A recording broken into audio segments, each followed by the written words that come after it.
समाज, देवी और देवताओं, भारत की कर्णधार पीढ़ी बच्चों,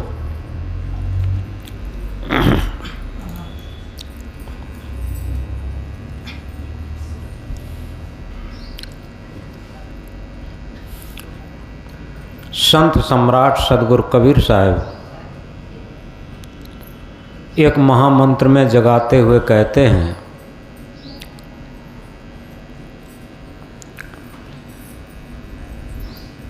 मानुष होय के नाम हुआ, मुआ सो ढांगर ढोर, एको जीव ठौर नहीं लागा, हुआ सो हाथी घोर। मनुष्य का बच्चा मनुष्य होकर के जन्म तो ले लेता, लेकिन मनुष्य होकर के जी नहीं पाता। जब मनुष्य होकर के जी नहीं पाता तो मनुष्य होकर के मर नहीं पाता। इसलिए सदगुरु कबीर देव जगाते हैं, मानुष होय के ना मुआ, मुआ सो ढांगर ढोर। यानी मनुष्य होकर के जन्म तो हो गया, लेकिन मनुष्य होकर के जब जी नहीं पाए और जब मनुष्य होकर के मर नहीं पाते तो ढांगर ढोर यानी पशु बनकर के मरना पड़ता और पशु जीवन में जाना पड़ता।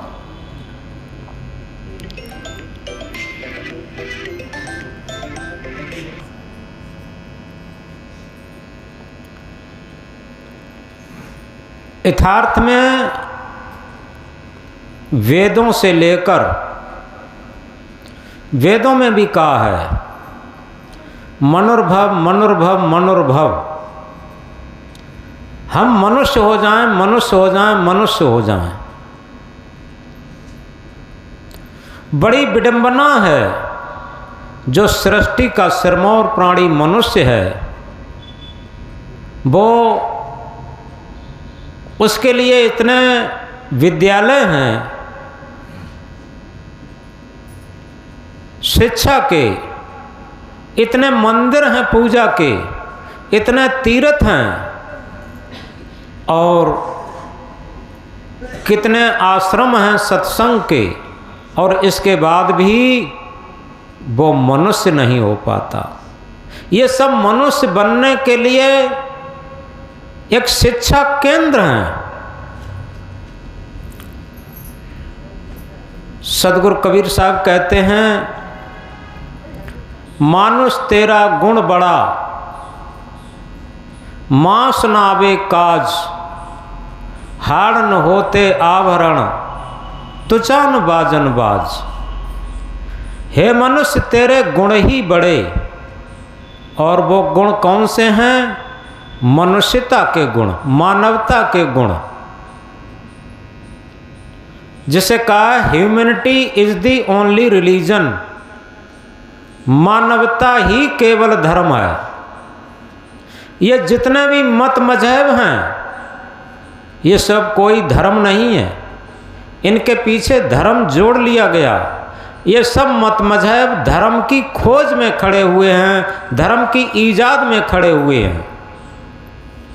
धर्म सबका होता है, धर्म किसी एक का पर्सनल नहीं होता, सार्वभौमिक होता, यूनिवर्सल होता। तो इस तरीके से सदगुरु कबीर साहब इंकलाब करके कहते हैं कि हे मनुष्य तेरे मानवीय सद्गुण ही बड़े हैं, और इसी से तुझे सृष्टि का सिरमौर माना जाता। और तेरे अंदर मनुष्यता के, मानवता के सद्गुण अगर नहीं है तो निश्चित है पशु से भी बदतर है। एक बाजार के चौराहे पर दो गधे आपस में लड़ रहे थे और दुलत्ती फेंक रहे थे। यहाँ सब देहात के लोग हैं, जानते हैं, गधे आपस में लड़ते हैं तो पीछे की लात आपस में फेंकते हैं। दुलत्ती फेंक रहे थे और अपनी भाषा में एक दूसरे को गाली फक्कड़ दे रहे थे। एक गधे ने एक गधे को गाली देते हुए अपनी भाषा में कहा, उल्लू कहीं का, मनुष्य की औलाद। जब मनुष्य गाली देता है तो क्या कहता, गधा कहीं का। और गधे ने गाली दी तब क्या कहा, मनुष्य की औलाद। अब जिसे मनुष्य की औलाद कहा वो गधा बहुत नाराज हो गया, बहुत क्रोधावेश में आकर के बोला, देख तूने अभी तक तो जो गालियां दी हैं वो सब क्षम्य हैं, लेकिन तूने मुझे मनुष्य की औलाद बता दिया। ये तो गाली किसी तरीके से क्षम्य ही नहीं हो सकती, ये क्षमा करने लायक ही नहीं है, इतनी गंदी गाली है। तो वो गधा कहता है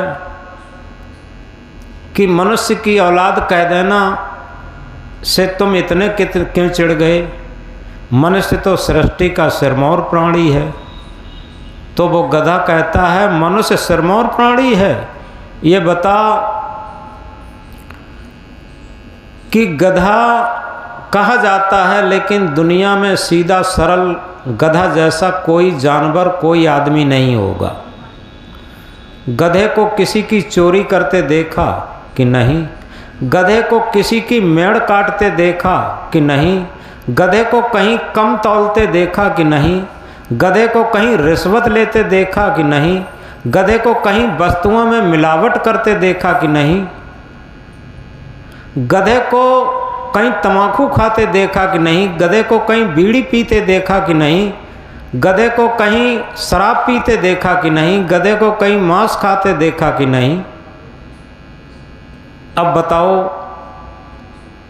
जितने भी दुर्गुण मनुष्य के अंदर हैं गधे के भी अंदर दुर्गुण नहीं है। तो आंखें तरेता हुआ गधा बोला, फिर बता, जब तूने मुझे मनुष्य की औलाद कह दी, ये तो बहुत गलत किया। मनुष्य के अंदर जितने अवगुण हैं वो मेरे अंदर कब हो सकते। तो उस गधे ने फिर क्षमा मांगी कि मालिक मेरे क्षमा कर दो, अब ऐसी गलती कभी नहीं करेंगे। तब उनमें दोनों में सलाह हुई। ये एक एग्जाम्पल है, एक उदाहरण है समझाने का। जैसे किलो से आटा तौला जाता, आटा खाया जाता, किलो नहीं खाया जाता। ऐसे ही किसी बात से बात को तौला जाता।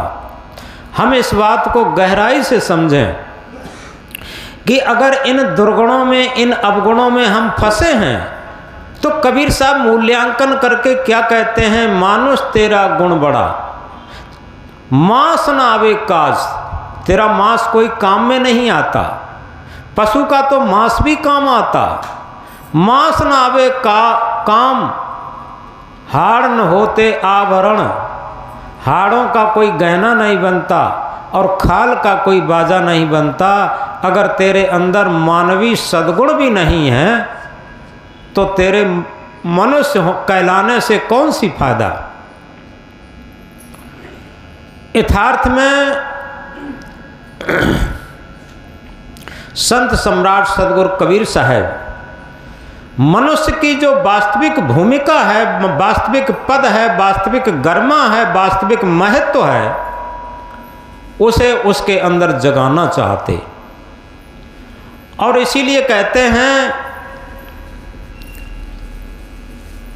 मानुष मानुष सब कहें, मानुष बुद्धि कोई बिरला पावे। मानुष मानुष सभी कहावे, मानुष बुद्धि कोई बिरला पावे। मनुष्य मनुष्य तो सभी कहलाते हैं, लेकिन मनुष्य की बुद्धि कोई बिरला ही पाता। अब समझना ये है कि यथार्थ में मनुष्य की बुद्धि कैसे प्राप्त हो। तो सदगुरु कहते हैं मानुष तन सदगुर मिलन मोक्षो इच्छा होए, ये तीनों परम हैं पाए सुयोग न खोए। मनुष्य का तन तो हमें मिल गया, लेकिन इसमें हमें सद्गुरु की आवश्यकता है।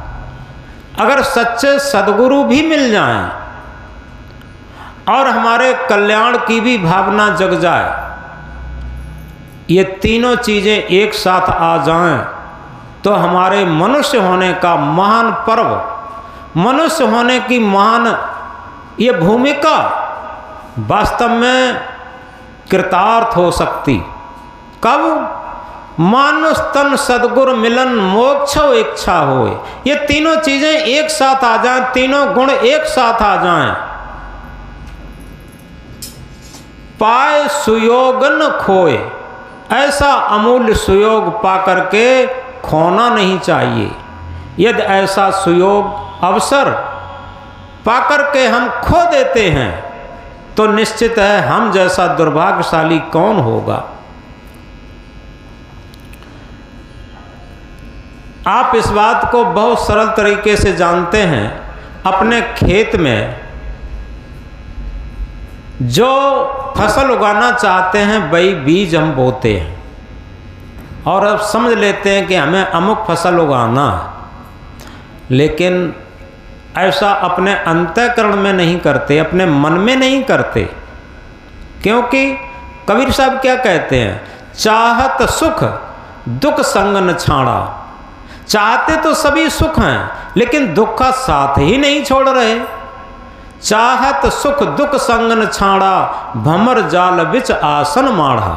चाहते तो सभी सुख हैं और दुखों का साथ नहीं छोड़ते। जैसे कोई नदी में भंवर पड़ी हो और उसमें हम स्थिर आसन से बैठना चाहें तो असंभव है। इसी तरीके से इस मन के भंवर में पूरे जीवन हम उमड़ घुमड़ करके और दुखों में ही जीवन व्यतीत करते। इस मन की भंवर में और इस मन की भंवर से बच जाएं तो हमारा जीवन सार्थक हो सकता।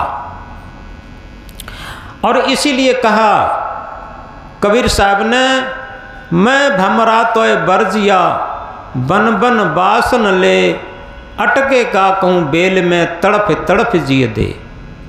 कबीर साहब ने इस मन को भमरा की तरीके से बताया। जैसे वन का भमरा होता है, विविध फूलों में गंध लेता फिरता है, और कभी क्या होता है एक कमल के फूल में जाकर के फंस जाता। दिन भर बैठा रहा, दिन में कमल का फूल खिल जाता और वो गंध लेता रहता, और जैसे ही शाम हुई वैसे ही कमल का फूल बंद हो जाता और भमरा उसमें बंद हो जाता। कमल सुमन विकसित निरख, भमर सुगंधित हेत, जाय बैठते सुमन में पुण्य संपुट कर लेत। इतने में दिनकर मचल चले, अरुनिश होने को जब आई, अरुनिश होने को जब आई। इस दास्तान को तो सुनिए, ऐसा जनगण सब मन लाई। क्या हुआ? भमरा एक कमल के फूल में जाकर के बैठा और सुगंधी लेता रहा, लेता रहा, लेता रहा। तब तक दिनकर मचल चले, यानी सूर्य अस्ताचल की तरफ चले गए और रात्र हो गई। भमरा कमल फूल में बंद हो गया। अब क्या होता है? भमरा मन ही मन सोच रहा, ये सुमन काटना ठीक नहीं।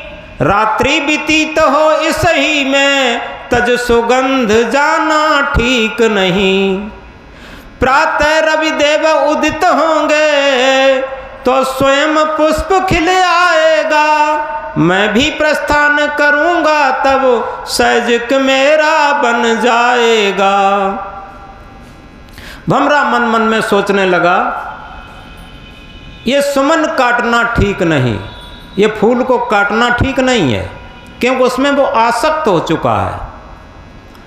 और सुबह को जब सूर्य खिलेगा, तब सूर्य निकलेगा तो फूल भी खिल जाएगा और मैं भी अपने घर को प्रस्थान कर जाऊंगा। लेकिन क्या होता है, इतने में रजनी जो कठिन काष्ठ को भेद सके, वो फूलों से क्या गस खाए, वो फूलों से क्या गस खाए, पर हाँ आसक्ति बस जाकर भमरा पंकज में फंस जाए। जो भमरा कठिन काठ को भी काट देता, आपने देखा होगा बांस में भी सुराख कर देता। जो कठिन काष्ठ को भेद सके, वो फूलों से क्या गस खाए, पर अपनी आसक्ति बस जाकर पंकज में फंस जाए। इतने में रजनी खिसक गई और 4 बजे का समय हुआ। मानो भमरा के काल देव का एकमात्र आगमन हुआ। आए गयो तही काल में जंगल से गजवृंद, सुमन तोड़ गजमुख कियो भमर मरोहित गंध। इतने में क्या हुआ, जब 4 बजे का समय होता है, तब हाथियों का झुंड सरोवर में पानी पीने के लिए जाता है। हाथी पानी भी पीता है और कमल के फूल तोड़ तोड़ करके मुंह में डाल लेता है। कमल के फूलों के साथ उन भंवरों का भी अंत हो जाता है, जीवनांत हो जाता है। तो तभी अभी एक लाइन कही थी, जो कठिन काष्ठ को भेद सके, वो फूलों से क्या गस खाए, पर हाँ अपनी आसक्ति बस जाकर पंकज में फंस जाए। उन पशु कीटों और कीड़ों को एक एक विषय हैरान किए, ये दम्भ प्रचंड विषम विष ने बेचारों को गलतान किए। ये जितने भी प्राणी मात्र हैं, उन सब में एक एक विषय बहुत तीव्र होता। हाथी के अंदर स्पर्श विषय होता, मछली के अंदर रस विषय होता, भंवरे के अंदर रूप विषय होता, और भंवरे के अंदर गंध विषय होता, और जो पतंगा होता है उसके अंदर रूप विषय होता। पतंगा दीपक पर मरता। तो सद्गुरु समझाते हैं, उन पशु कीटों और कीड़ों को एक एक विषय हैरान किए, ये दम्भ प्रचंड विषम विष ने बेचारों को गलतान किए। मानुष तन में तो 5 विष एकत्र हुए हैं आकर के, हे नरजीवो चेत करो ये विषम हलाहल पा करके। मनुष्य तन में तो 5 विष इकट्ठे हुए हैं, उन पशु और कीड़ों में तो एक एक विषय की प्रधानता है, और मनुष्य शरीर में 5 विषयों की प्रधानता है। और ये विषम हलाहल, विषम जहर को पाकर के हम जागृत नहीं हो पाते, हम सत्य सत्य का विवेक नहीं कर पाते, हम अपने जो सत्य आत्मा है उसका अवलोकन नहीं कर पाते, उसके बारे में चिंतन नहीं कर पाते, आत्मवाद के अनुसार अपना जीवन नहीं बिता पाते। केवल मन इंद्रियों की गुलामी में रात दिन हमारी सारी योग्यता मिट्टी में मिल जाती। हम अपने को बहुत शिक्षित मानते, हम अपने को बहुत धनी मानते, बहुत योग्य मानते, लेकिन याद रखें, जब हमारा मन पशुओं से भी ज़्यादा बदतर है, तो हम सत्य की खोज कैसे करेंगे, हम मनुष्य का जीवन कैसे जिएंगे, हम मानवता का धर्म कैसे अपनाएंगे, और अपने को शांति मुक्त जीवन कैसे जी पाएंगे। शिष्य सद्गुरु से प्रश्न करता है कि हे सद्गुरु, इन 5 विषय से हम अलग रह करके और वास्तविक जीवन कैसे जी सकते, मनुष्यता का जीवन कैसे जी सकते। तो सद्गुरु बताते हैं,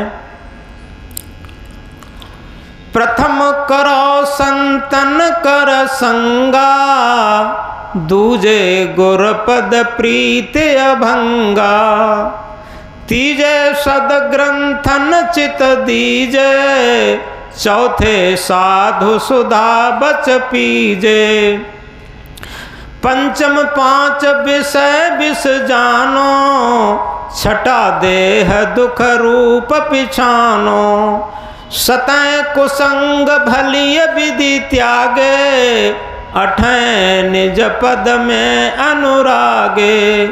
नवा सदा निर्माण रहावे, दसैं उदासीन चित लावे। सबसे बड़ी बात, प्रथम करो संतन कर संगा, दूजे गुरपद प्रीति अभंगा।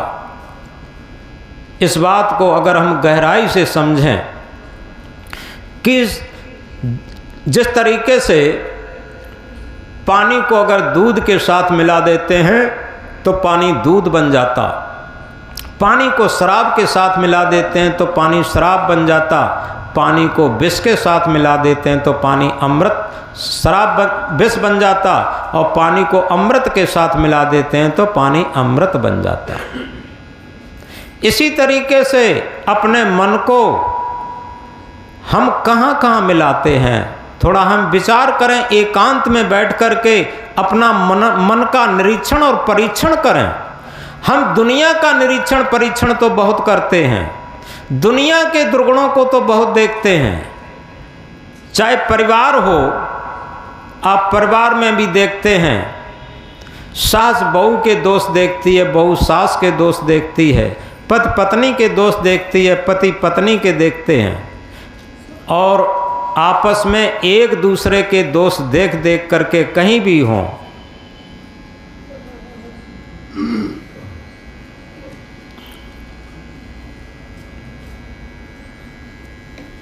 अगर जो रोटी खिला दे, धीरे से मशीन निकाल के रख दे, शाम चले जाएं।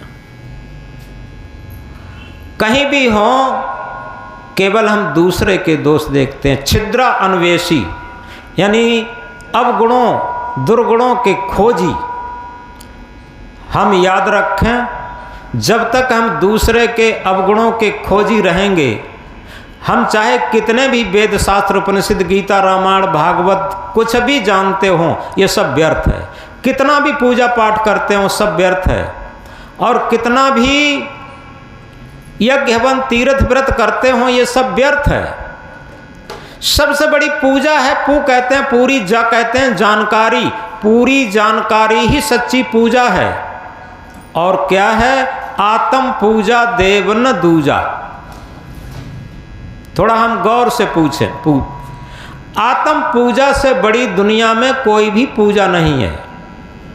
जितने भी तीर्थ बने हैं, वहाँ किसी न किसी संत महापुरुष ने तपस्या की है, तब वहाँ तीर्थ बने। कबीर साहब कहते हैं, तीर्थ बड़ा कि तीर्थ का दास। तीर्थ नहीं बड़ा, तीर्थ का दास बड़ा है। अगर वहाँ कोई न जाए तो बताओ तीर्थ क्या करेगा? और वहाँ जाकर भी दास क्या करेगा? क्यों? किसी महापुरुष ने जब तपस्या की है, उसे आदर्श मानते हैं, तो जब वही तपस्या हम करें, वही साधना हम करें, वही जीवन की पवित्रता और निर्मलता को हम धारण करें तो सफलता मिलेगी। वहाँ जाने से कुछ नहीं होगा। तो हम कह रहे थे कि हम दूसरे के अवगुण देखते हैं। यथार्थ में सदगुरु कबीर साहब इंकलाब करके कहते हैं, बुरा जो देखन हम चले, बुरा न मिलिया कोई, जब दिल खोजा आपना मुझसे बुरा न कोई। जब दिल खोजा आपना, थोड़ा हम गहराई से समझें। अपने हृदय के तराजू पर सुबह ब्रह्म मुहूर्त में उठ करके हम अपना जीवन तौलना शुरू कर दें, अपना नित्य का व्यवहार तौलना शुरू कर दें, आप एक महामानव बन सकते, महान भक्त बन सकते, महान संत बन सकते। ये एक बहुत ऊंची चीज है। ब्रह्म मुहूर्त बेला में जब हमारी आंख खुले तो हमारे पास एक तराजू हो, हृदय का तराजू। हृदय के तराजू को प्रयोग करें और हृदय के तराजू पर अपना नित्य का व्यवहार तौलना शुरू कर दें। हमारी समझ में आ जाएगा कि हम कितने योग्य हैं, कितने ज्ञानी हैं, कितने भक्त हैं, कितने अभक्त हैं, कितने सज्जन हैं, कितने दुष्ट दुर्जन हैं। ये सारी बात समझ में आ जाएगी। तो फिर हमें दूसरों में अवगुण नहीं दिखाई देंगे, फिर हमें दूसरों में गुण दिखाई देंगे। ये सूत्र की बात है। जितनी हमारी नेगेटिव थिंकिंग जिसे कहते हैं, नकारात्मक सोच रहती है, नकारात्मक विचार रहते हैं, उतने ही हम अपने गुणों को वर्णन करते हैं और दूसरे के अवगुणों को वर्णन करते हैं।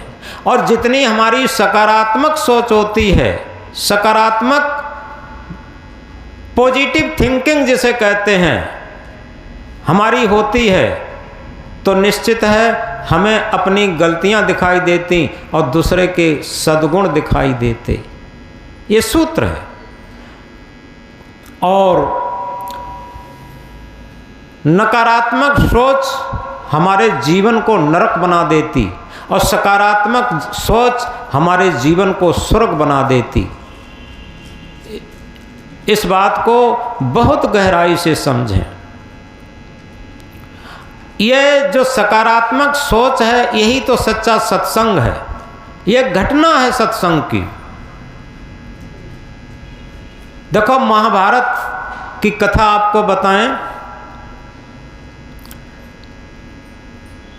जब श्री कृष्ण शांति दूत बनकर के दुर्योधन के पास गए और दुर्योधन से ये कहा कि ऐसा करो, पांडवों को केवल 5 गांव दे दो, 5 शहर दे दो, बाद बाकी शासन तुम ही करना। दुर्योधन से ये कहा। दुर्योधन ने श्री कृष्ण के सामने उंगली हिलाते हुए कहा कि बिना लड़े सुई के नोक के बराबर नहीं दे सकते। ये कहा था, बिना लड़े सुई के नोक के बराबर नहीं दे सकते। इतनी नकारात्मक सोच दुर्योधन को भर गई थी, इतना अहंकार भर गया था। जो नकारात्मक सोच और अहंकार साथ साथ रहते हैं और सकारात्मक विचार और निरहंकारी जीवन साथ साथ रहते हैं, ये सूत्र की बात होती है। तो जितना अहंकार दुर्योधन के अंदर था, बिना लड़े सुई के नोक के बराबर नहीं दे सकते। आखिर क्या हुआ?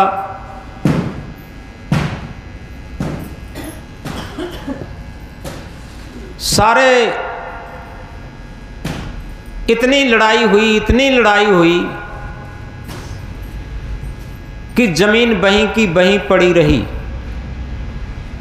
और सब कौरव चले गए और इसके साथ बहुत सेना मारी गई, रक्त की नदियां बहीं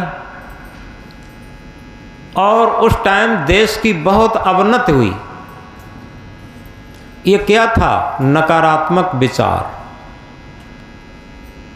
आपने नाम सुना होगा विनोबा भावे का। विनोबा भावे ने एक यज्ञ चलाया था, भूदान यज्ञ। नए लड़के भले न जानते, यहाँ सब पुराने लोग बैठे हैं, सबको मालूम है भूदान यज्ञ क्या चलाया था। थोड़ा समझें। उन्होंने कहा था कि जिनके पास बिल्कुल ज़मीन नहीं है उन्हें हम ज़मीन दान करेंगे। कहाँ से करेंगे? उन्होंने क्या काम किया? जिनके पास ज़मीन थी उनके पास पहुँचे और बड़ी विनम्रता से कहा कि भैया आपके कितने बेटे हैं? कि हमारे 4 बेटे हैं। कि ऐसा करो, आपसे नम्र निवेदन है, 5वां बेटा हमें भी मान लो। विनोबा भावे गांधी जी के शिष्य थे और महान संत थे। उनकी वो प्रेम की वाणी सुनकर के उन्होंने 5वां बेटा मान करके और 5वां हिस्सा दान कर दिया। और विनोबा भावे ने जिनके पास वहीं उसी गांव में, कहीं दूर नहीं, उसी गांव में जिनके पास ज़मीन नहीं थी उनके नाम रजिस्ट्री करा दी, खुद नहीं लिया। कहीं कहीं किसी ने तो बहुत बड़ी बड़ी अपनी सारी संपत्ति सौंप दी और उन्होंने गरीबों को सब दे दी, स्वयं कुछ भी नहीं लिया। ये भूदान यज्ञ किया था। और किसके बल पर? प्रेम के बल पर। सकारात्मक विचार के बल पर, पॉजिटिव थिंकिंग के बल पर ये थी। और वहाँ क्या कहा जा रहा था, बिना लड़े सुई के नोक के बराबर नहीं दे सकते। और विनोबा भावे ने तमाम लोगों की जमीनों को बड़े प्रेम से लेकर के और निःशुल्क फ्री गरीबों को बांट दी। कितना बड़ा भूदान यज्ञ किया था उन्होंने। ये सच्चा मानवता का संदेश है। तो इस तरीके से हमारी जब सकारात्मक सोच जागृत हो जाती है तो हमारा मानव जीवन धन्य हो जाता। एक कहानी बताएं, बिल्कुल सत्य घटना। एक शहर में एक सज्जन व्यक्ति जा रहा था और आगे देखता क्या कि हाल में एक एक्सीडेंट हो गया। एक वृद्ध व्यक्ति का एक्सीडेंट हो गया और आज देखते हैं लोग इधर उधर से निकल गए, उसे कोई सहायता नहीं दे रहा है।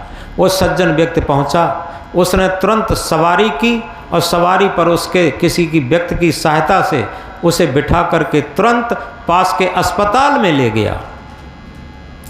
जब पास के अस्पताल में ले गया, संयोग से अस्पताल प्राइवेट था। जब वहाँ कंपाउंडर से मिला कि भैया एक व्यक्ति का एक्सीडेंट हो गया है और सर में बहुत चोट है और कृपा करके जल्दी हमें डॉक्टर साहब से मिलाओ और इलाज शुरू हो जाए। कंपाउंडर बोला सबसे पहले आप 1 लाख रुपया जमा करो और इसके बाद इलाज शुरू होगा, इसके बाद डॉक्टर साहब से मिलाएंगे। तो उसने कहा कि भैया कोई हमारा सदस्य घर का नहीं है। अरे हम तो सज्जनता और मानवता के दृष्टिकोण से अब उसके कोई घर वाले होंगे, अब हम खबर करेंगे, सूचना भेजेंगे, आएंगे, आपको रुपया भी मिलेगा, सब कुछ मिलेगा, कम से कम उसकी जान तो बचे। कंपाउंडर ने कहा नहीं नहीं, पहले जमा करिए तब इलाज शुरू होगा। वो सज्जन व्यक्ति क्या कहता है कि मुझे डॉक्टर साहब से मिलाइए। वो कंपाउंडर जाकर के उसे डॉक्टर साहब से मिलाता है। डॉक्टर साहब से हाथ जोड़ करके नमस्कार करता है और कहता है डॉक्टर साहब अभी अभी एक सज्जन व्यक्ति का एक्सीडेंट हुआ है और हम सवारी करके तुरंत आपके अस्पताल में लाए हैं। डॉक्टर भगवान का स्वरूप होता है, आप इलाज शुरू करिए। हमें उनके परिवार का पता नहीं है, हम तब तक परिवार का पता लगाते हैं। उनके लड़के बच्चे परिवार के लोग आएंगे और आपका पेमेंट करेंगे। डॉक्टर क्या कहता है? डॉक्टर ने कहा ऐसे ही नहीं डॉक्टरी मिल जाती, ऐसे ही डॉक्टरी का पद नहीं मिल जाता। 5 वर्ष मैंने MBBS किया है और मालूम है इस बिल्डिंग में 2.5 करोड़ रुपया लगा है। पहले 1 लाख रुपया जमा करो, इसके बाद इलाज शुरू होगा। ऐसे नहीं होगा। अब वो सज्जन व्यक्ति कहता है कि डॉक्टर साहब कृपा करके हाथ जोड़ करके निवेदन है, यहाँ मौत और जीवन का सवाल है। अगर किसी व्यक्ति का आपके द्वारा जीवन मिल जाता है तो ये बहुत बड़ी आपकी सफलता होगी और ये धन तो आनी जानी माया है, ये तो उसके कोई लड़के बच्चे परिवार के मिलेंगे तो आपको मिल ही जाएगा। हम यहाँ तक लाए हैं आशा करके कि डॉक्टर एक भगवान स्वरूप का, डॉक्टर का एक भगवान स्वरूप होता है और आप इलाज शुरू करिए, रुपया मिलेगा। डॉक्टर तहस में आकर क्या कहता है? डॉक्टर कहता है कि तुम ही 1 लाख रुपया जमा कर दो, हम इलाज शुरू कर देंगे। संयोग ये था कि उसके जेब में 1 लाख रुपया पड़ा भी था और उसने जो मकान एक लिया था, एग्रीमेंट कराया था, तो वो 15 लाख रुपया दे चुका था। वो 14 लाख रुपया दे चुका था, 1 लाख बाकी था। वही 1 लाख रुपया लेकर के वो किस्त जमा करने जा रहा था, इसलिए पड़ा था। तो उसने कहा कि ठीक है डॉक्टर साहब, यहाँ जीवन और मौत की बात है, ये 1 लाख रुपया आप लीजिए, आप इलाज शुरू करिए। हम सोचते हैं कि इसी इस आज के दिन हम एक अपने मकान के मालिक बन जाते, अब हमें महीना 2-4 महीना और इंतज़ार करना पड़ेगा और इसके बाद ही हम किस्त जमा करेंगे। आप इसका जीवन बचाइए किसी तरीके से। उसने 1 लाख रुपया जमा कर दिया। डॉक्टर ने तुरंत ड्रेस पहनी, ऑपरेशन वाली ऑपरेशन थिएटर में पहुंचाया और पहुंच करके डॉक्टर जैसे ही ऑपरेशन थिएटर में पहुंचा और मरीज को देखा, एकदम डॉक्टर बेहोश होने लगा। कारण क्या था? वो मरीज डॉक्टर का पिता ही था, डॉक्टर का पिता ही था। अब वो घबराने लगा, बहुत बेहोश होने लगा और एकदम रोता हुआ बाहर निकल आया। बाहर जो सज्जन बैठा था जिसने 1 लाख रुपया जमा किया था, उस पेशेंट को लेके आया था, डॉक्टर के पिता को लेके आया था। उसके जाकर के बाहों में भर लिया और बड़ी बड़ी आंखों से रोने लगा, आंसुओं से, और कहता है कि भाई तुम आदमी नहीं देवता हो, मेरे लिए भगवान हो। तुमने आज मेरे भगवान को बचा लिए, ये तो मेरे पिता हैं, और अगर आप यहाँ लेके ना आते तो ये मर जाते, इतना इनका सर फूट चुका था। बहुत रोता है, बहुत गिड़गिड़ाता है। अब समझिए यहाँ पर सकारात्मक विचार और नकारात्मक विचार की कितनी बड़ी क्रांति है। एक आदमी, सज्जन आदमी, एक डॉक्टर के पास मरीज लेके जाता है और वो इतना नहीं कर पाता है, फर्स्ट ट्रीटमेंट भी दे सके, प्राथमिक उपचार भी दे सके, उसे देख भी सके बिना पैसे के। एक वो सज्जन है जिसके सकारात्मक विचार, और जब उसकी बात समझ में आई कि ये तो मेरे ही पिता हैं, जब उसने समझा ये तो मेरे ही पिता हैं, तब फूट फूट कर रोने लगा और उस सज्जन व्यक्ति को जो खरी खोटी कहता था उसे बाहों में भर के रोने लगा, तुम तो मेरे भगवान हो, तुम तो सच्चे देवता हो। तो इस तरीके से हम याद रखें कि जब तक हम अपने जीवन में एक क्रांति नहीं लाएंगे, एक परिवर्तन नहीं लाएंगे, किसी पूजा पाठ से हमारे पाप नहीं कर सकते। क्योंकि जिस तरीके से कहीं पर आग लगी हो तो आग किसी पूजा पाठ से नहीं बुझ सकती। आग का विरोधी है पानी। आग का विरोधी हम पानी डालना शुरू कर दें, आग बुझ जाएगी। इसी तरीके से अगर हमने पाप किए हैं तो पाप का विरोधी है पुण्य, परमार्थ। रामायण की चौपाई क्या कहती है? हम रामायण को बहुत मानते हैं, राम को बहुत पूजते हैं, लेकिन रामायण और राम की बात नहीं मानते। रामायण में क्या है, क्या कहा? परहित सरिस धर्म नहीं भाई, पर पीड़ा सम नहीं अधमाई। परहित के समान दुनिया में कोई धर्म नहीं। अब समझो, जब परहित के समान दुनिया में कोई धर्म नहीं तो किसी तीर्थ से, व्रत से, पूजा पाठ से धर्म कैसे हो सकता? रामायण खुद कहती है परहित के समान दुनिया में कोई धर्म नहीं और पर पीड़ा के समान दुनिया में कोई अधर्म नहीं। और क्या कहा? और कहा कोई काहुक नहीं सुख दुख दाता। कोई किसी को सुख दुख देता नहीं है। निज कृत कर्म भोग फल भ्राता। अपने ही किए हुए कर्मों का सबको फल भोगना पड़ता। ये रामायण कहती है। हम राम को बहुत मानते हैं, लेकिन राम का सबसे बड़ा आदर्श क्या है?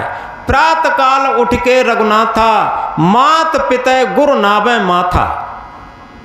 दुनिया में सबसे बड़ा जो राम का आदर्श है, हम राम को मानते हैं लेकिन उसके आदर्श को कहाँ मानते? अगर आदर्श को हम मान लें तो राम तो हमारे अंदर से प्रकट होने लगेंगे।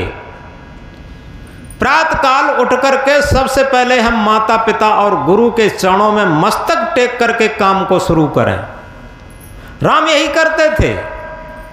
प्रातः काल उठ करके अपने माता पिता और गुरु को मस्तक टेक करके कोई काम शुरू करते थे, इससे पहले नहीं करते थे। तब ये राम भगवान बने, वैसे नहीं बन गए। लेकिन हम राम को भगवान तो मान लेते हैं, उनके आदर्श को ग्रहण नहीं करते। तो सबसे बड़ी बात यही है, जो हम कह रहे थे कि हमारे अंदर जो नकारात्मक विचार भर गए हैं उन्हें निकालने के लिए सकारात्मक विचार की जरूरत है। और ये तो बात सबको समझ में आती है। कबीर साहब इंकलाब करके कहते हैं, कबीर कमाई आपनी निष्फल कबहू न जाए, बोया पेड़ बबूल का आम कहाँ ते खाए। अपना कर्तव्य कभी भी निष्फल नहीं जा सकता। अपने खेत में अगर बबूल का बीज बो दिया है और आम की आशा करें पके पके मीठे टपका खाने को मिलेंगे तो सब कहाँ से मिलेंगे। यही आशा हमारी है। कबीर साहब भौतिक की बात कह कर के आध्यात्म की बात समझाते हैं। कैसे? जैसे हम खेत में बबूल का बीज बोएंगे तो बबूल का ही बीज उगेगा और उसमें कांटे ही लगेंगे। ऐसे ही अपने अंतःकरण में, अपने मन में हमने काम के बीज बोए हैं, क्रोध के बीज बोए हैं, लोभ के बीज बोए हैं, मोह के बीज बोए हैं, अहंकार के बीज बोए हैं, स्वार्थ के बीज बोए हैं, छल कपट के बीज बोए हैं, चोरी हिंसा व्यभिचार के बीज बोए हैं। ये सारे बीज ही तो बबूल के बीज हैं। अब ये बबूल के बीज बोए हैं और हम सोचें कि हमें स्वर्ग मिल जाए, जन्नत मिल जाए, सतलोक मिल जाए, बैकुंठ धाम मिल जाए, ये कहाँ से मिल जाएगा? ये मीठे फल कहाँ से मिलेंगे? सबसे बड़ी बात यह है, अकाम के बीज बोएं, अक्रोध के बीज बोएं, निर्लोभ के बीज बोएं, निरहंकार के बीज बोएं। अगर ये बीज बोते हैं, निश्चल निष्कपट निर्द्वंद निर्विकार के बीज बोएं, प्रेम के बीज बोएं, घृणा के नहीं प्रेम के बीज बोएं। अगर ये बीज बोते हैं तो हमें भक्ति के मीठे फल खाने को मिलेंगे। जो दुनिया में सबसे मीठे फल हमारे संस्कारों के हैं।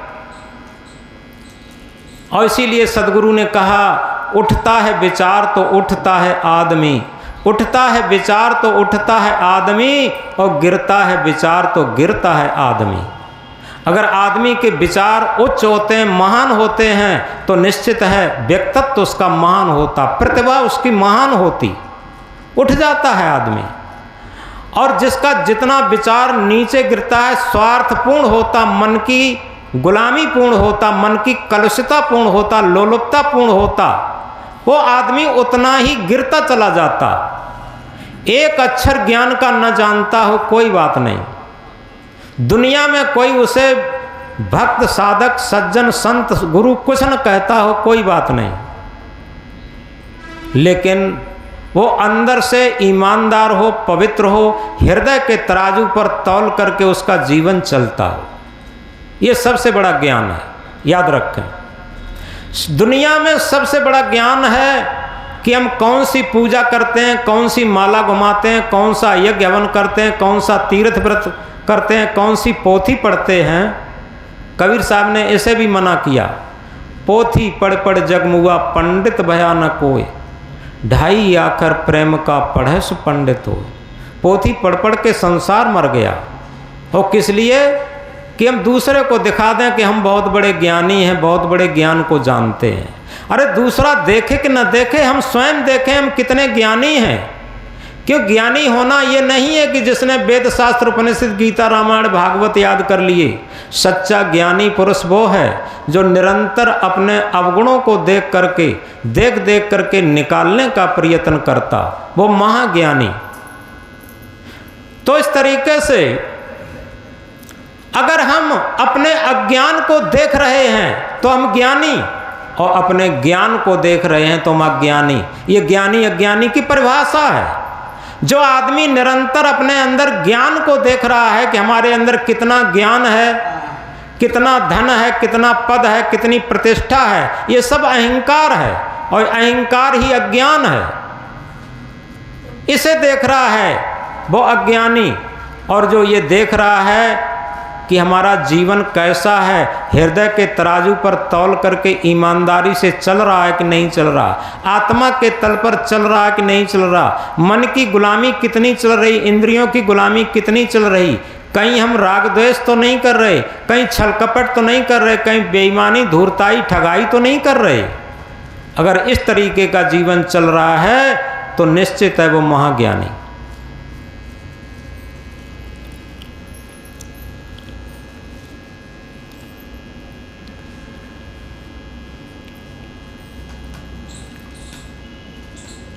हम कह रहे थे प्रथम करो संतन कर संगा, दूजे गुरपद प्रीत अभंगा, तीजे सदग्रंथन चित दीजे। सदग्रंथ क्या है? एक दर्पण है। जैसे किसी दर्पण में हम अपने चेहरे को देख करके समझ लेते हैं, ऐसे ही जो संतों के आदर्श हैं, संतों के सूत्र हैं, संत और सदगुरुओं के सूत्र जिस पुस्तक में लिखे गए हैं, वो पुस्तक हमारे जीवन का आंतरिक दर्पण है। हमें पता चलता है कि अंदर से हमारा चेहरा कैसा है। बाहर से हमारा चेहरा बहुत सुंदर हो, लेकिन अंदर का चेहरा काला कलूटा हो, तो बाहर के सुंदरता से क्या होगा?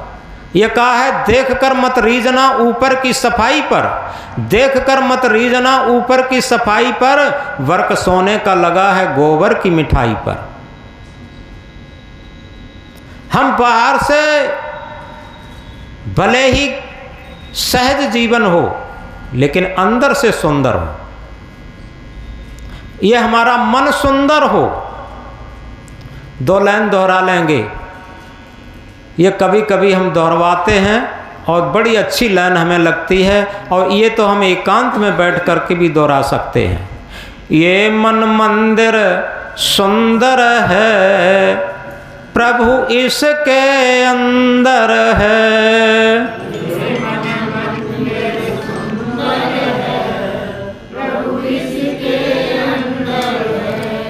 ये मन मंदिर सुंदर है, सद्गुरु इसके अंदर है।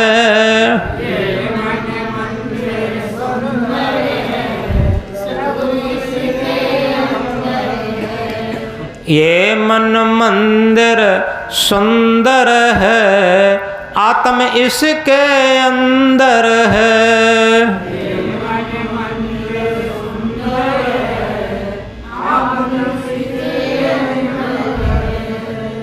यथार्थ में जीवन की सबसे बड़ी संपत्ति है मन का सुंदर होना, मन का निर्मल होना, मन का पवित्र होना। दुनिया में इससे बड़ी संपत्ति कोई है ही नहीं, इससे बड़ा भजन कोई है ही नहीं, इससे बड़ी पूजा कोई है ही नहीं, इससे बड़ा तीर्थ व्रत कुछ है ही नहीं। मन की पवित्रता, मन की निर्मलता, जिसका मन जितना निर्मल और पवित्र है, वो इतना ही महान है, उतना ही ज्ञानी है। याद रखें। ऐसा नहीं, तुलसीदास ने भी रामायण में कहा है, बड़ी सुंदर बात कही तुलसीदास ने,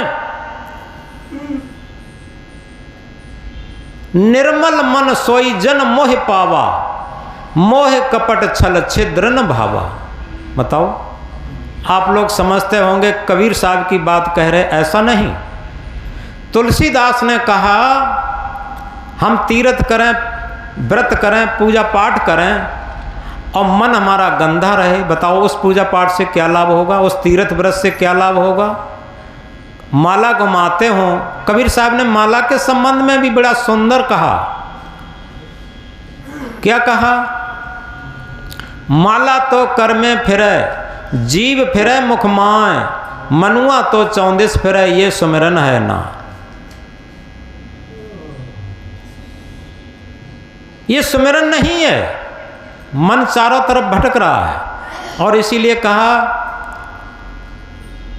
कर का मन का डार के मन का फेर, माला फेरत जुग भया। सदगुरु क्या बताते? माला फेरत जुग भया, फेरा न मन का फेर। माला फेरते फेरते पूरा जीवन बीत गया और जुग बीत गए, लेकिन ये मन का फेर नहीं मिट पाया, मन का जाल नहीं मिट पाया। और इसीलिए क्या करें? कर का मन का डार के मन का फेर, हाथ की माला फेंक दे। कर का मन का, हाथ की माला फेंक दे और मन का फेर, मन की माला फेर। जब मन की माला हम फेरना शुरू कर देंगे तो हमारा मन पवित्र हो जाएगा और रामायण की तुलसीदास की बात चरितार्थ होना शुरू हो जाएगी। निर्मल मन सोई जन मोह पावा, मोह कपट छल छिद्र न भावा। कहाँ तुलसीदास ने लिखा कि इधर तीर्थ में जाओ, उधर तीर्थ में जाओ, इधर पूजा करो, उधर पाठ करो। उन्होंने कहा कि मन निर्मल बनाओ, बस मन पवित्र बनाओ। कादर मन कर एक अधारा, दैव दैव आलसी पुकारा। ये रामायण की चौपाई है। कादर मन का केवल एक ही आधार है, दैव दैव आलसी पुकार रहा है। कोई देवता अपने कर्मों से उद्धार हो ले तभी बहुत बड़ी बात है। और हम देवताओं के पीछे लगे रहते हैं कि देवता हमारा उद्धार करेगा। अरे सबसे बड़ी बात यह है, ये कहा है अपने अपने कर्म पर अपना ही अधिकार, अपने अपने कर्म पर अपना ही अधिकार, स्वयं बनावे कर्म पथ स्वयं मिटावनहार। सुर नर मुनि और देवता सात दीप नौखंड, कह कबीर सब भोगिया दे धरे को दंड। चाहे वो सुर हो, सुर देवता को कहते, चाहे सुर हो, नर हो, मुनि हो, देवता हो, कोई भी हो। हम ये ड्रेस पहने हुए हैं, अगर हम गलत काम करेंगे हमें परिणाम भोगना पड़ेगा, इसमें कोई पक्षपात नहीं है। तो सुर नर मुनि और देवता सात दीप नौखंड, कहें कबीर सब भोगिया दे धरे को दंड। सबको भोगना पड़े।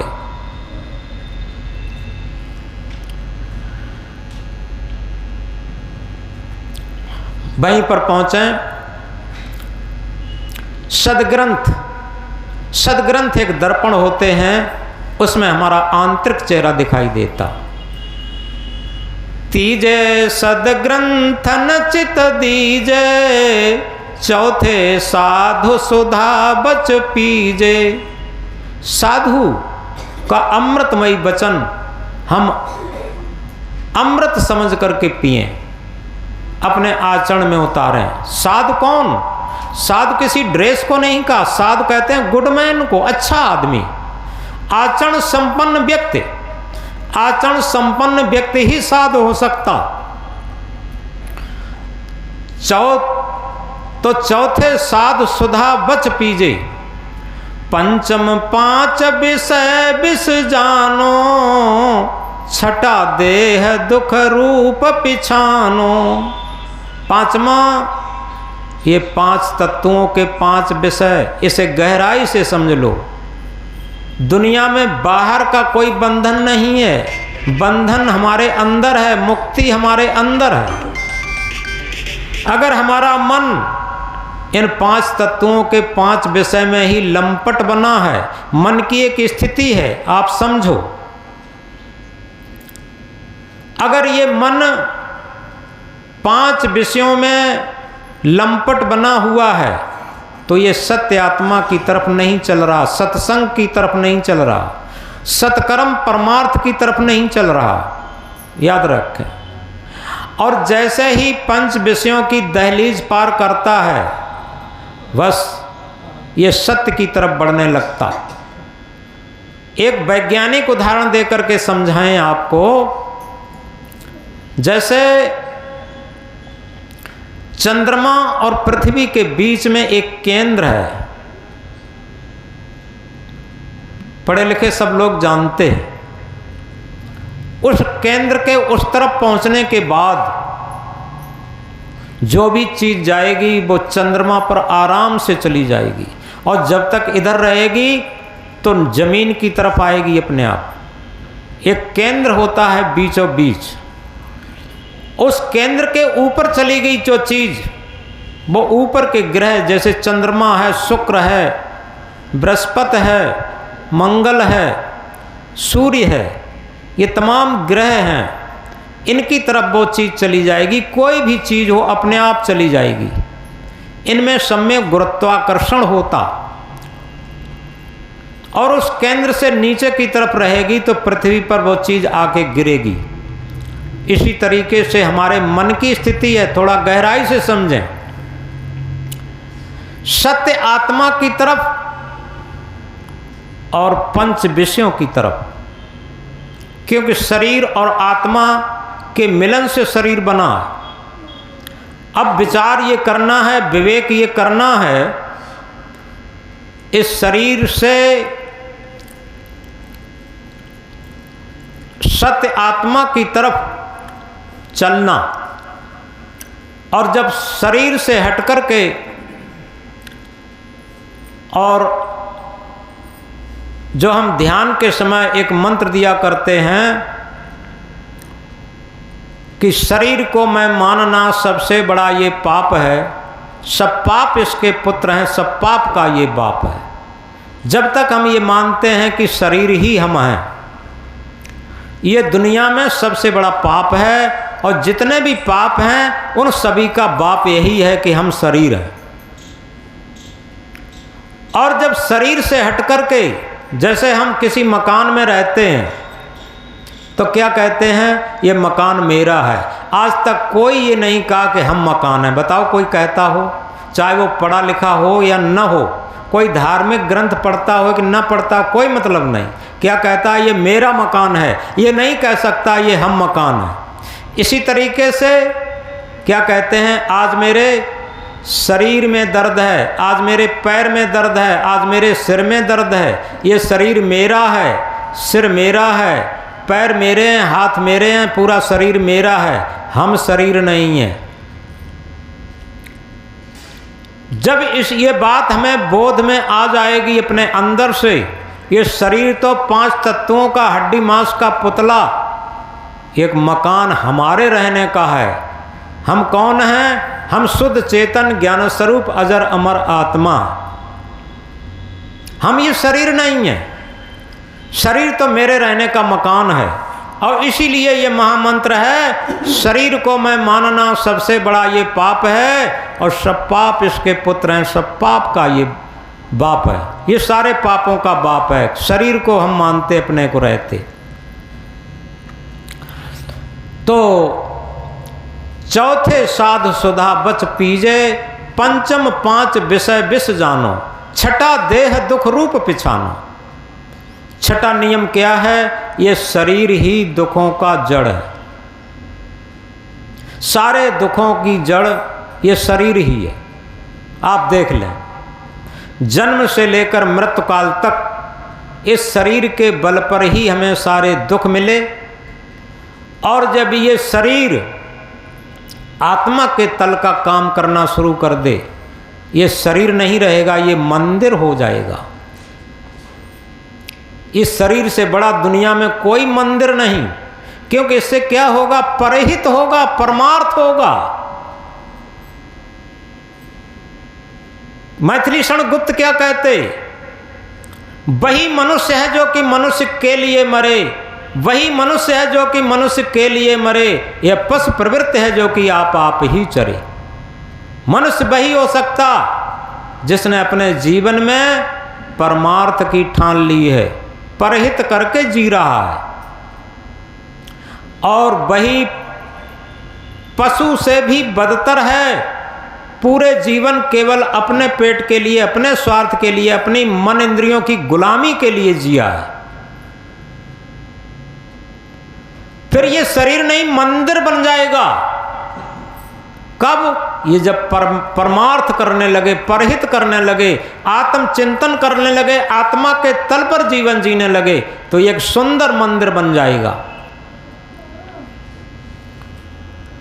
तो छठा देह दुख रूप पिछानो, सतै कुसंग भलिय विधि त्यागे, अठैं निज पद में अनुरागे, नवा सदा निर्माण रहावे, दसें उदासीन चितलावे। सतैं कुसंग भली विधि त्यागे। आदमी जीवन में पूजा पाठ न कर पाए, तीर्थ व्रत न कर पाए, यज्ञ हवन न कर पाए, कोई बात नहीं, लेकिन एक बात ठान ले कि हम कुसंग नहीं करेंगे। दुनिया में सबसे बड़ा घातक आदमी का दुश्मन है कुसंग, और सुसंग उन्नत का सोपान है। कुसंग अवनत का सोपान है।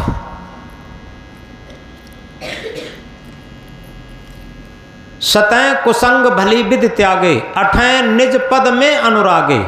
8वां नियम है अपने पद। अपना पद क्या है? अपना सत्य स्वरूप, आत्म स्वरूप, और उसमें अनुराग हो, प्रेम हो उसकी स्थिति में। जितना हमें अनुराग होगा अपनी आत्म स्थिति में, उतना ही हम मन के इस जाल से हट कर के और सत्य के प्रेम में लीन होंगे। अठैं निज पद अनुरागे, नवां सदा निर्माण रहावे। निर्माण कहते हैं कि हम ये न समझें कि हम बहुत बड़े आदमी हैं, बहुत जात के बड़े हैं, बहुत पद के बड़े हैं, बहुत धन के बड़े हैं, और बहुत हम सारे पोथियों का ज्ञान है, हमें तो दुनिया जानती है। ये सारा अहंकार हमारा हमें पतन के गर्त में ले जाता। नवां सदा निर्माण रहावे, दसें उदासीन चित लावे। 10वां नियम है उदासीन चित लावे। उदासीन चित क्या है? उदासीन चिंता को नहीं कहते, यानी आशाओं की निवृत्ति कर लेना। सारी आशा वासनाएं, आशा वासा मनोकल्पना, ये सब सर्वभूत, और कहें कबीर सदगुर मिले जम के मुख में थूक। ये मंत्र है। क्योंकि जितनी आशाएं मन पालता है उतनी दुखी रहता। हमने देखा है माताओं की क्या आशा रहती, आती हैं गुरुजी हमारे लड़के के जो साथी थे उनके सबकी शादी हो चुकी, हमारे लड़के की शादी नहीं होती। हम तो रात दिन इतनी टेंशन में रहते हैं, और शादी हो जाती तो गुरुजी फिर तो हम हर सत्संग में उपस्थित होते। कोई सत्संग ऐसा नहीं होता जिसमें अनुपस्थिति होती। ठीक है, प्रारब्ध अनुसार उनके लड़के की भी शादी हो जाती है। अब जब शादी हो जाती, पहले शादी के लिए रोती रहीं, फिर क्या होता है शादी से रोने लगी। अब बताओ क्या हुआ? ये क्या आशा ही तो थी। तमाम लोग होते हैं कहते हैं हमारे पुत्र नहीं है, लेकिन यथार्थ उन्हें पूछो जाकर जो पुत्रों को 4-4 बेटों के बाप हैं और वृद्धा आश्रम में जीवन काट रहे हैं, 4-4 बहुएं, 4-4 बेटे और तमाम नाती नता सब कुछ होते हुए, और वृद्धा आश्रम में जीवन काट रहे, और कोई नहीं पूछता। उन्हें पूछो बेटों का हाल जा करके। अरे ये बेटा बेटी बहू सास, ये सारे रिश्ते केवल निष्कामता से रहो, आशा मत बांधो। केवल ये न समझें कि हमारे बेटा होगा बहुत सेवा करेगी, हमारी बहू आएगी बहुत सेवा करेगी। ये कभी मत माने। ये केवल माने कि हम अपना कर्तव्य पालन करें। एक पुस्तक है यहाँ पर, आप किधर जा रहे? यदि हम पिता हैं तो हमारा पुत्र के प्रति क्या कर्तव्य है। आप ये समझ लें, ये सारे ज्ञानों का ज्ञान है। अगर हमारे कर्तव्य का हमें ध्यान आ जाए तो ये सूत्र होता है कर्तव्य रूपी वृक्ष पर अधिकार रूपी फल आते हैं। लेकिन हम कर्तव्य तो करते नहीं, केवल फल की आशा करते। हम सोचते हैं कि हम तो हमारा लड़का ऐसा हो जाए राम जैसा, हमारी बहू ऐसी हो जाए सीता जैसी, ये सोचते रहते। लेकिन हम कैसे हैं ये कभी नहीं विचार करते। अरे लड़का कैसा होगा, उसका मन कैसा होगा, बहू कैसी आएगी, उसका मन कैसा होगा, ये मेरे अधिकार क्षेत्र की बात नहीं है। मेरे अधिकार क्षेत्र की बात है कि हम अगर पिता हैं, अगर हम माता हैं, अगर हम सास हैं, अगर हम बहू हैं, अगर हम पुत्र हैं, अगर हम पत्नी हैं, हम क्या हैं? हम अध्यापक हैं, हम विद्यार्थी हैं, हम गुरु हैं, हम शिष्य हैं, हम क्या हैं? हम जिस क्षेत्र में हमारा कर्तव्य क्या है, बस छोड़ दीजिए बात सारी। आज क्या है, केवल अधिकार की लड़ाइयाँ लड़ी जाती और कर्तव्य को पीछे ढकेल दिया जाता। लेकिन अध्यात्म कहता है आप कर्तव्य की लड़ाई लड़ें, एक कहानी से बात समझ में आएगी। दो मित्र थे, गरीबी हालत में थे। उन्होंने सलाह किया कि अपन लोग बाहर चलते हैं, किसी बड़े शहर में कोई काम धंधा करेंगे। वो लोग चले गए बम्बई शहर में। तो पहले जो हीरा मोती की दुकान थी उस पर दोनों ने नौकरी अलग अलग कर ली। धीरे धीरे कुछ पैसा जुटा के काम स्वयं हीरा मोती का डाला। जब हीरा मोती का काम डाल लिया, काफ़ी पैदावार होने लगी, काफ़ी पैसा आने लगा। अब देखो क्या होता है, ये सत्य घटना है, कहानी नहीं है। दोनों का काम बहुत अच्छा चलने लगा। अब दोनों मित्रों में जो परम मित्रता थी वो धन दीवार बन के खड़ा होने लगा। एक मित्र के मन में कलुषता छल कपट आने लगा। एक मित्र के मन में ये आने लगा कि इस मित्र को हटा दिया जाए तो पूरी संपत्ति मेरी हो जाएगी। तो उसने क्या काम किया, पुराने ज़माने में करीब 50 लाख रुपया कमाए होंगे और घर पे तार कर दिया कि देखो हम भैया को भेज रहे, यानी अपने साथी को, इन्हें 50 लाख रुपया हम दे करके भेज रहे और ये आ रहे हैं, दोनों घरों में दे देंगे। और उसने क्या काम किया, अपने भैया के पीछे बदमाश लगा दिए और उसे मरवा दिया। मित्र, भैया क्या, भैया कहने लगा था मित्र के पीछे बदमाश लगा के उसे मरवा दिया। और घर वाले इंतज़ार ही देखते रहे। करीब 15 दिन बाद उन्होंने सूचना भेजी कि तुमने कहा कि भेज दिया, यहाँ तो कोई आया ही नहीं, कि अब क्या बताएं, यहाँ से तो भेज दिए, 50 लाख रुपया भी ले गए, अब नहीं आए तो हम क्या बताएं, रास्ते में क्या हुआ, कहाँ चले गए पता नहीं। अब बेचारे वो घर वाले मन महसूस के रह गए। कुछ दिनों के बाद जिसने बेईमानी की थी उसके एक बच्चा पैदा हुआ। जब बच्चा पैदा हुआ तो जन्म से ही वो विकलांग पैदा हुआ। धीरे धीरे बड़ा होने लगा, काफ़ी रुपया खर्च किया गया उसके पीछे और करीब 6 साल तक उसकी बहुत कड़ा इलाज हुआ, बहुत कड़ी सेवा की गई। जितना उसने रुपया कमाया था उस बच्चे में 6 साल तक सब लगा दिया। और हल्की तोतली बात करता था। डॉक्टरों ने कहा कि हो सकता है ये 15-20 वर्ष का हो, तब कुछ इसमें सुधार आ सकता है। जब 6 साढ़े 6 वर्ष का होगा तो एक दिन वो ऐसा लगा कि कुछ थोड़ा हल्की तोतली बोली में बोला। तो उसने टूटी फूटी भाषा में कहा कि पापा आप हमें जानते हो कौन हो। खुश हो गया कि हाँ बेटा तू मेरा बेटा है, तू मेरा बेटा है। उसने कहा नहीं नहीं, हम बेटा नहीं हैं, हम तुम्हारे वही मित्र हैं जो तुमने हमें मार दिया था, बदमाश लगा के बेईमानी की थी। और 6 साल में जितना आपने बेईमानी की वो सब लग गया, और जो बचा होगा कि हमारे कार्य क्रिया में खर्च कर देना। और इतनी कह कर के लंबी सांस आई और वो मर गया, एकदम चला गया। तो अब समझो कि जितना बेईमानी किया था सब लग गया उसी में, और बाद में केवल रोते पश्चाताप करते रहे कि आखिर वो बेईमानी न किए होती तो आज ये परिणाम मुझे देखने को न मिलता। तो इसीलिए तो कबीर साहब कहते हैं, कबीर कमाई आपनी निष्फल कबहू न जाए, बोया पेड़ बबूल का आम कहाँ ते खाए। हम रात दिन बबूल के बीज बो रहे हैं अपने अंतःकरण में। ये खेत की बात कह कर के कबीर साहब अंदर की बात समझाते हैं। बबूल की बीज वही हैं जो हम छल के, कपट के, राग के, द्वेष के, बेईमानी के, झूठ के, फरेब के, ये सब बीज बो रहे हैं। और ये अमिट हैं बीज, ये आपको ये ये निश्चित है, आप कर्मों का फल भोगना पड़ेगा।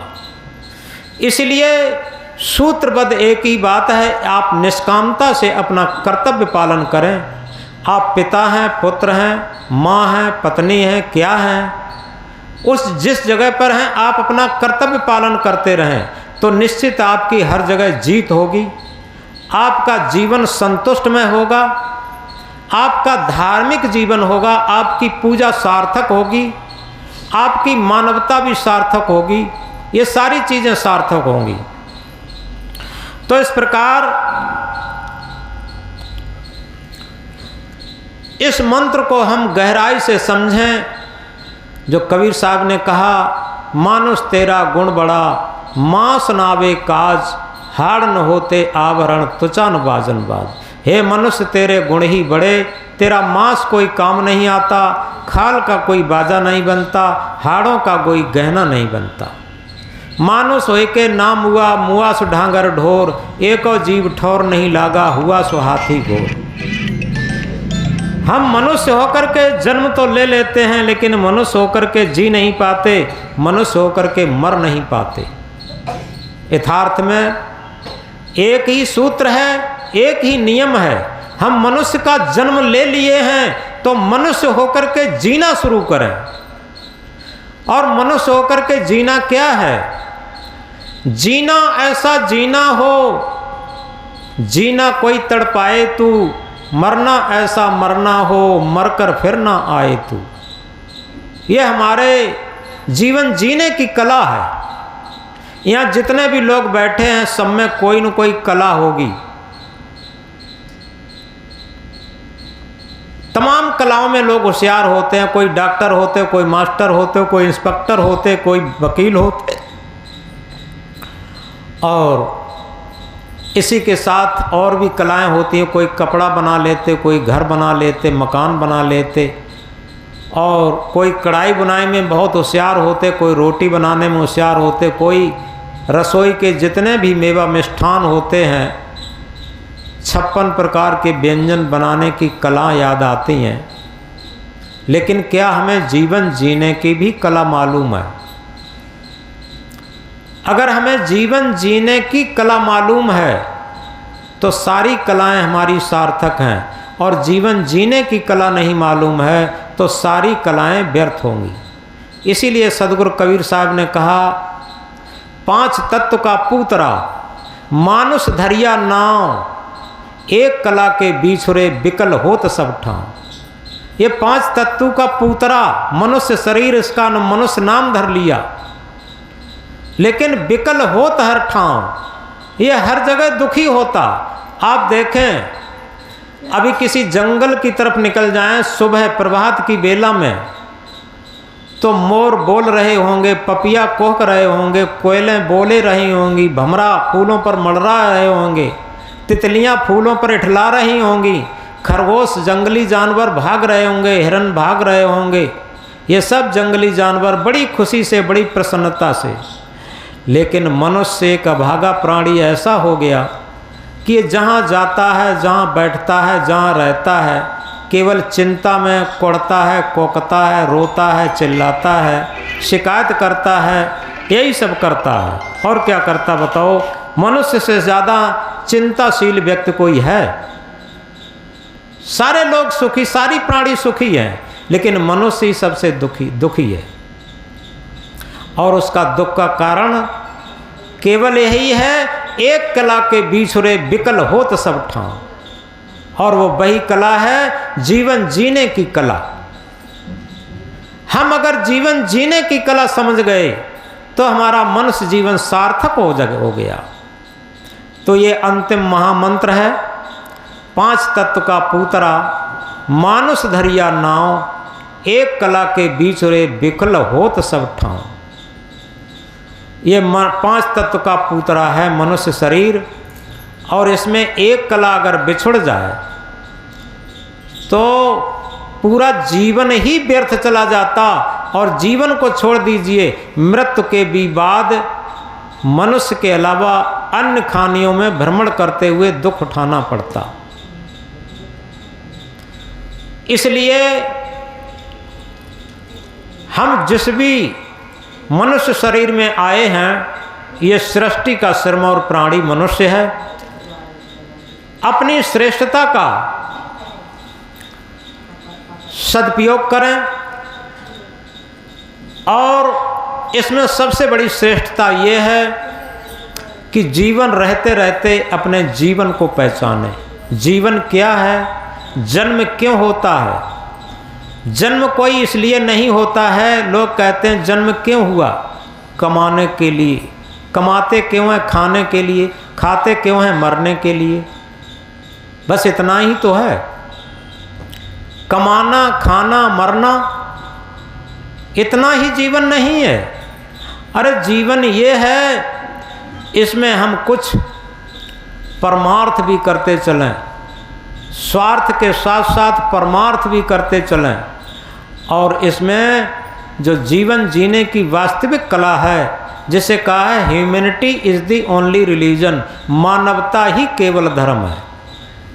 जितने परसेंटेज में हमारे अंदर मानवता है, उतने ही परसेंटेज में हम धार्मिक हैं, और जितने परसेंटेज में हमारे अंदर अमानवता है, उतने ही अधार्मिक हैं। ये बाहरी आडंबरों से हम धार्मिक नहीं हो सकते, केवल धारण करने से होगा। धारण करे तो धर्म है, नहीं तो थोथी बात। सूरज हो गए तो दिवस है, नहीं तो काली रात। हमने धारण कर लिया, मानवता को धारण कर लिया तो हमारा धर्म हो गया, और हमने मानवता को ही धारण नहीं किया तो धर्म नहीं हो गया। हम धर्म धर्म कितना भी चिल्लाएं, धर्म न होता। हिंदू मुस्लिम धर्म न सिख ईसाई, मानवता है धर्म हमारा, हम सब भाई भाई। यथार्थ में ये हिंदू मुस्लिम सिख ईसाई पारसी जैन बौद्ध ये धर्म नहीं है, ये मजहब है। धर्म तो केवल मानवता है बस, और कोई धर्म नहीं है। इस मानवता की खोज में ही सारे मजहब खड़े हुए हैं, और कबीर साहब इसे बहुत खंडन करते हैं इसका। मजहब तो एक आडंबर है, मजहब पर लड़ना ठीक नहीं, ये कहना साहब कबीर का है, आपस में झगड़ना ठीक नहीं। इतना जर जमीन को लेकर के झगड़े नहीं हो रहे, जितने मत मजहब को लेकर झगड़े हुए हैं। इतिहास इसका साक्षी है। आज भी जितने झगड़े मत मजहब को लेकर के हो रहे हैं, वो कहीं जड़ जमीन को लेकर के नहीं हो रहे। इसलिए कबीर साहब एक ऐसा संदेश देते हैं, मजहब तो एक आडंबर है, मजहब पर लड़ना ठीक नहीं। ये कहना साहब कबीर का है, आपस में झगड़ना ठीक नहीं। तो इन्हीं शब्दों के साथ आज की बात विराम देते हैं।